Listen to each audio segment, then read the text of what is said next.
Absolutely, absolutely. So, what would you say was was the overall difference between this year as well as opposed to last year?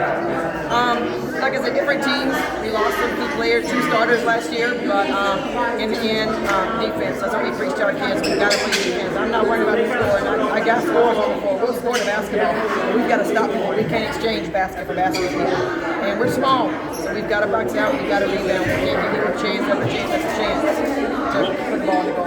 And what would you say was the difference between, like you said, that first quarter and really the rest of the game when it looked like he was playing vintage Blythewood basketball?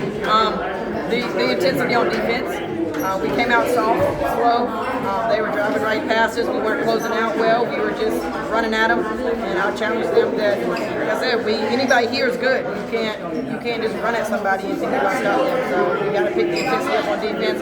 You've got to control the board. You've got to protect the ball. And things will happen. I'm pretty sure you'll miss, the big three, Chase, Haley, and India, but it has to feel great, sending them out of here as a state championship winners once again. Yeah, no better way to send them out. They deserve it. They worked hard. They came in here, trusted the program, trusted us coaches, us as coaches, and turned it around. And this is the best way they could have gone out. That's what they deserve.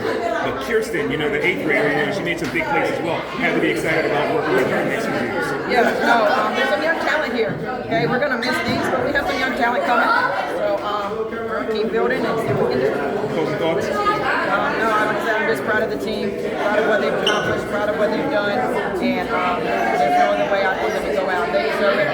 Credit to them. They work hard day in and day out, morning, night, whenever it is. They're in the gym. Absolutely. Congrats. Appreciate it. So compare the team when they were 1-3 to now having won 23 of the last 25. Yeah, no, we got off to a slow start. But we had a tough schedule. I made my non-region schedule tough on purpose because I want the honeymoon of last year to be over. That we're not just going to walk in and beat people. You got to play. You got to come to play every day. So we got off to a slow start. But again, we played tough competition. North Augusta, Norman, Camden, good teams that went far. All of them went far in the playoffs. And it just showed them that that's what we got to have. You got to train. You got to wake up and come in every day to be where we want to be. If we want, that was their goal, to go back to back. So we had to make a change. They decided themselves, we're tired of losing. We're not losing anymore. And I guess, was this the same, after senior night? Chase was talking about losing after second year in a row. Was that another spark as well? Yes, that was I call it a wake-up call. We were missing Haley Hightower. We're on senior night. She had the flu, so she wasn't there, which, as y'all see, is my defense. She's our spark. Our offense comes off our defense. We get the motivation, we get the intensity on defense, and it leads to offense. So we were missing that, but like I said, we'd kind of gone on a run before that, and it was kind of more of a going through the motions, going like that. So I call that a wake-up call. Made them realize that you got to compare every day. You don't just walk on the court and beat somebody. After they got off to the quick start, and then you were able to get a sizable lead, were you confident that the team would be able to put this team away? Yeah, well, that's what I challenged them with. Rondo, the last game, they came from behind to beat Lexington, so I told them that they could come back. That team has some fight in them. That's a good basketball team, and that we can't stop. 10-point leads not much in basketball. That can be changed anytime. So that a stop one at a time, a stop and a score, one at a time.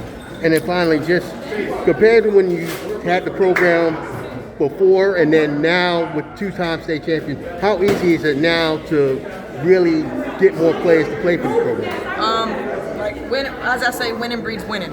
Okay, people when they see the success that they have, they see what we've done, they're more eager to come here. They want to be a part of that. They want to see, especially with social media nowadays, they're going to see all of it. So they want to be a part of that. So it's easier to get people to come here because they want to be a part of the good that we have going.